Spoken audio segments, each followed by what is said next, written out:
Hello world, and welcome to this edition of Tech on Fire with Blaze. I'm Blaze Stewart, architect at Winelect, and today we're going to be looking at what are Azure App Services.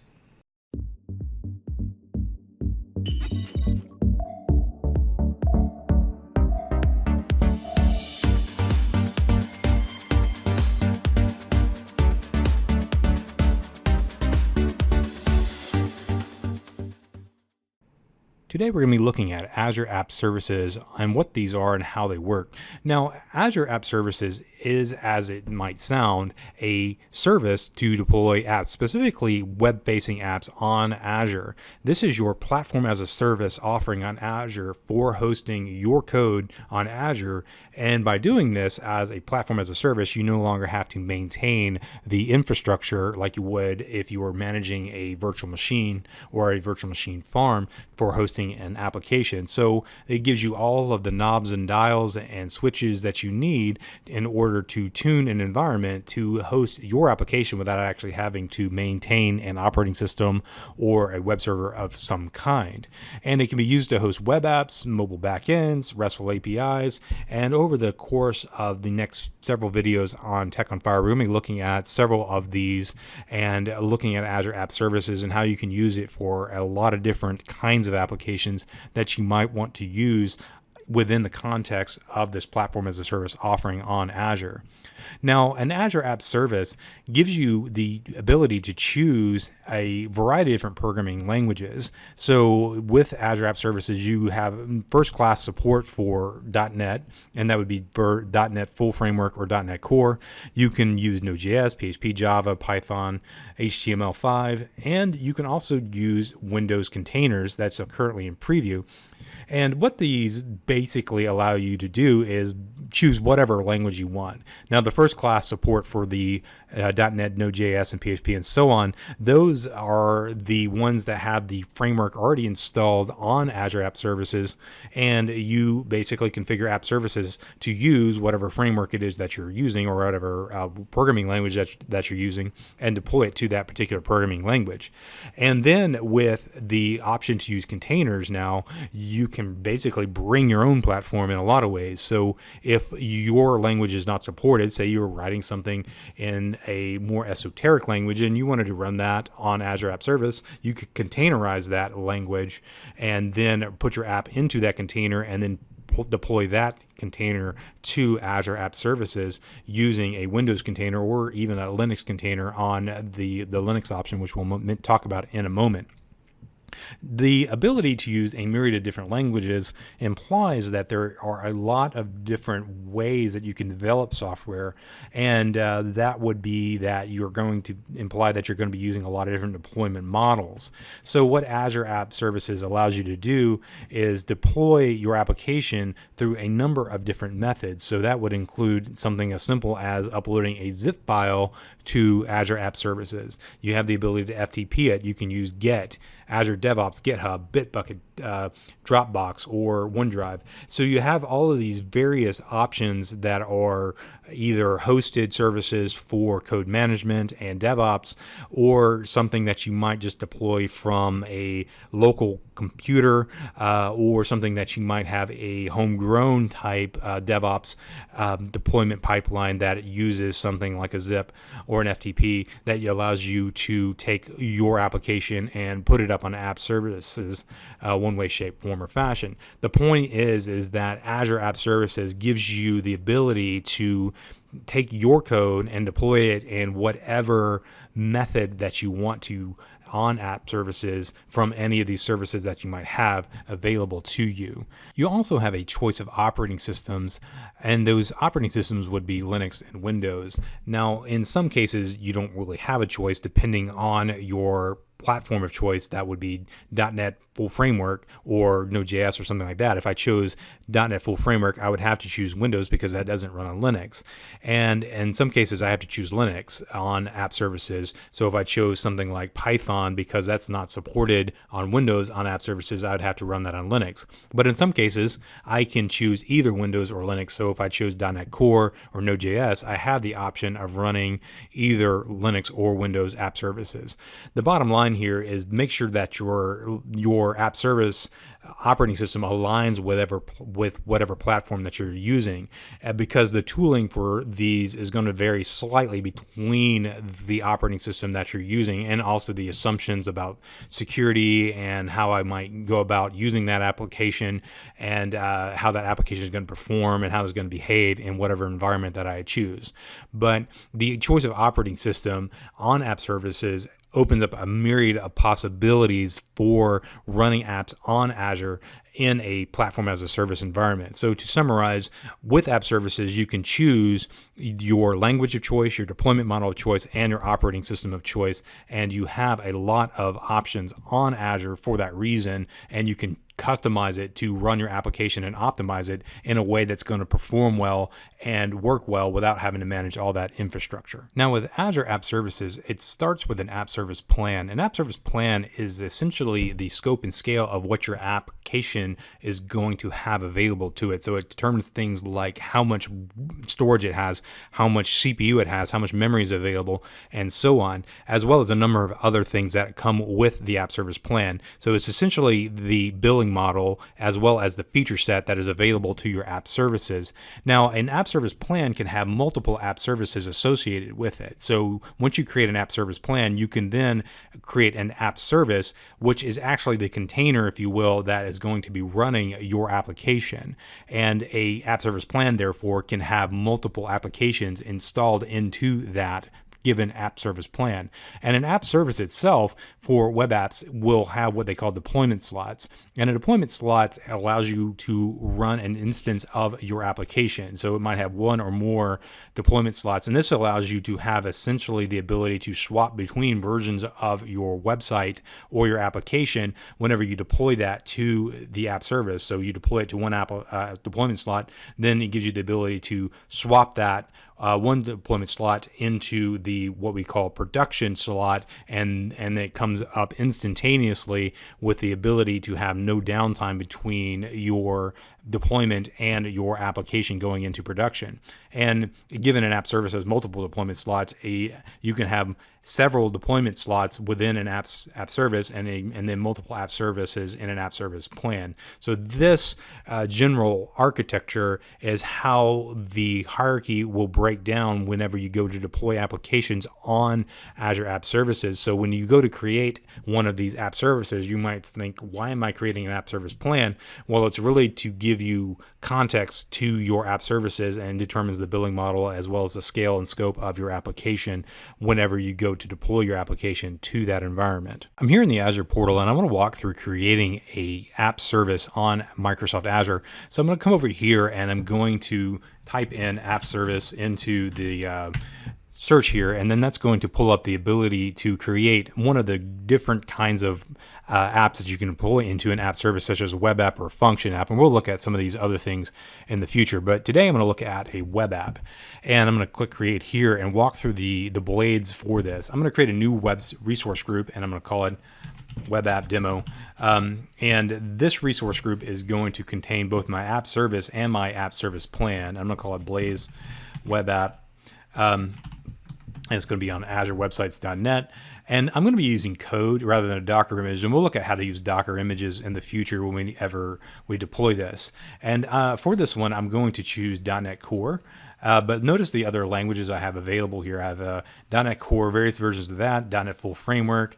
I have Java, and I have Java 8. I have Node and Node, various versions of Node going all the way back to version 4.4.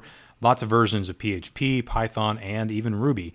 So the out-of-box experience for me gives me a lot of options to choose from whenever I'm going to deploy my application. So for instance, if I chose a ASP.NET, it's going to force me over to Windows and not allow me to check the Linux option here. However, I'm going to be using .NET Core, so I can just swap between Linux and Windows for this one.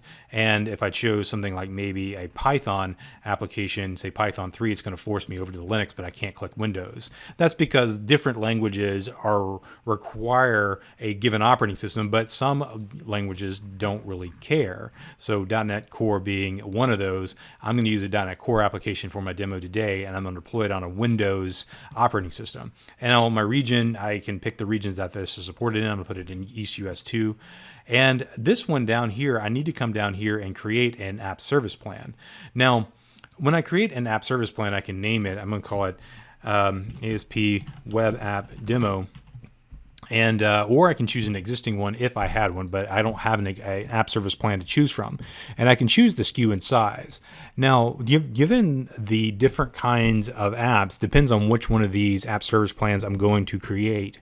Now, again, it's going to help you choose these through this wizard-like picker here, so I can choose one for dev test workloads, one for production, or isolated. And we'll get into the isolated one at a later date whenever we create something called an app service environment. But for now, let's focus in on choosing one of these for dev test, or I could choose an S1 for production. I'm going to choose the B1, and it gives me a feature set where I can have up to 3 instances of an application running. It gives me so many ACUs, memory, and up to 10 gigabytes of storage. And there's this free one if you want, but it just gives me some basic ACUs and memory and up to 1 gigabyte of storage. And this one is a little bit more stripped down. So this would be for hosting very basic dev test types workloads. And this one would be doing for more robust dev test workloads. And then this would be more your production scale. You can go all the way up to 14 gigs of memory on DV2 type VMs. And isolated gives you the ability to have an isolated environment where you have dedicated compute resources on Azure, but we'll cover that in a future video.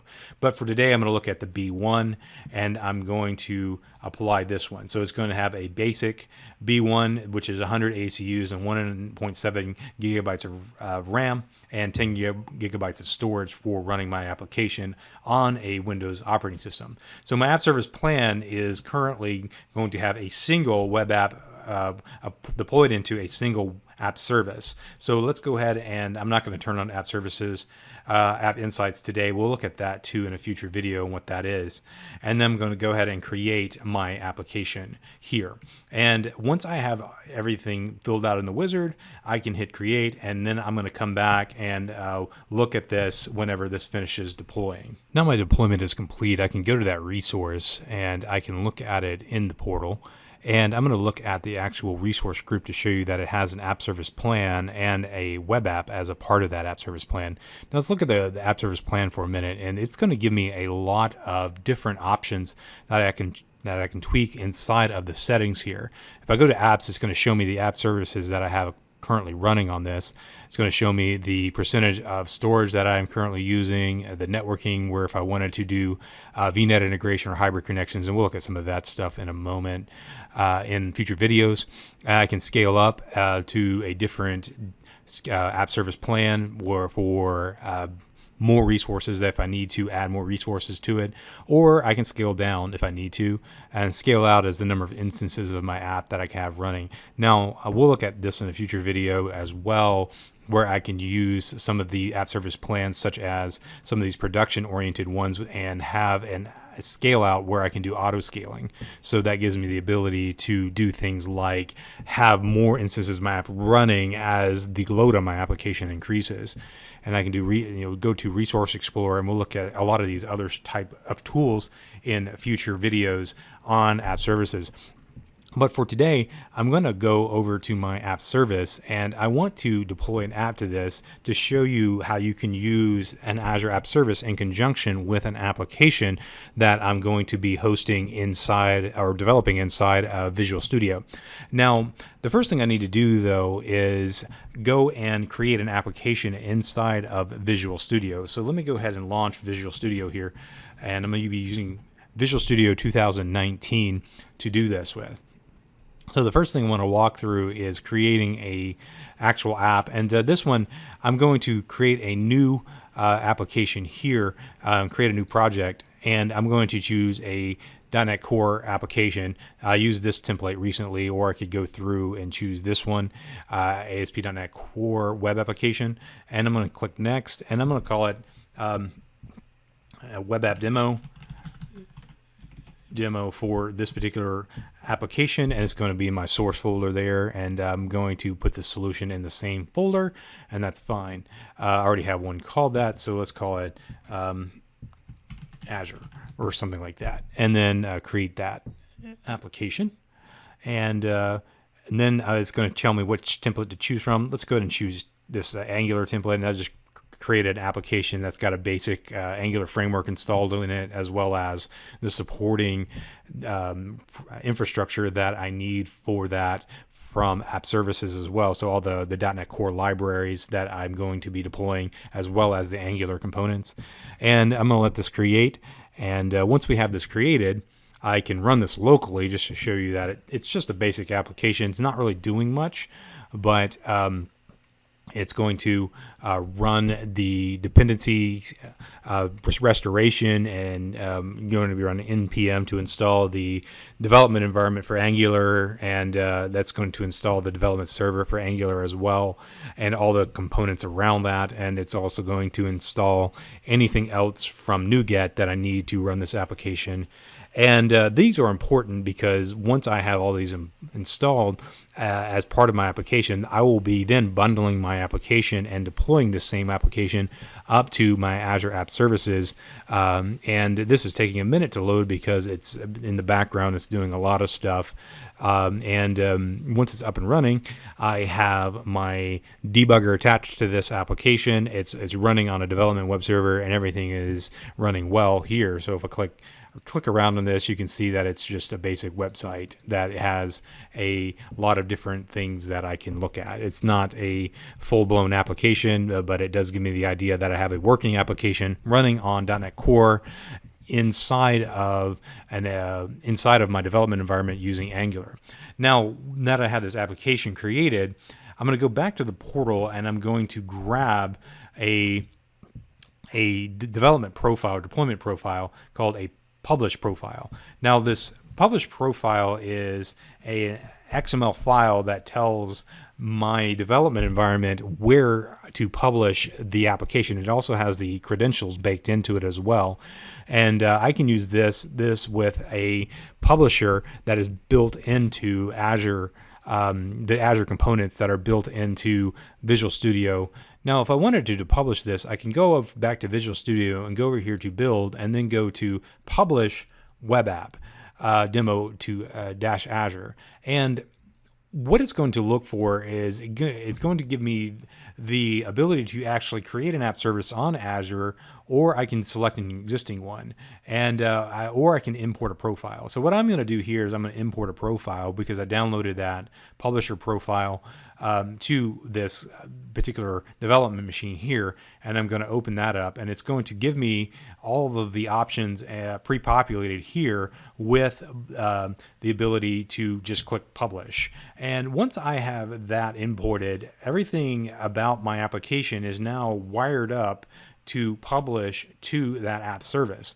And I have two options. I can do what that's called a web deploy, or I can publish it through FTP. And I'm going to select web deploy, and that's going to use the APIs that are a part of the backend for an app service that will publish my application through those APIs. I can also publish it through FTP as well, and it will just FTP the files up to Azure App Services. But I'm going to use the web deploy method here, and then once I have that ready, I can click publish, and it says, do I want to stop debugging? Yes.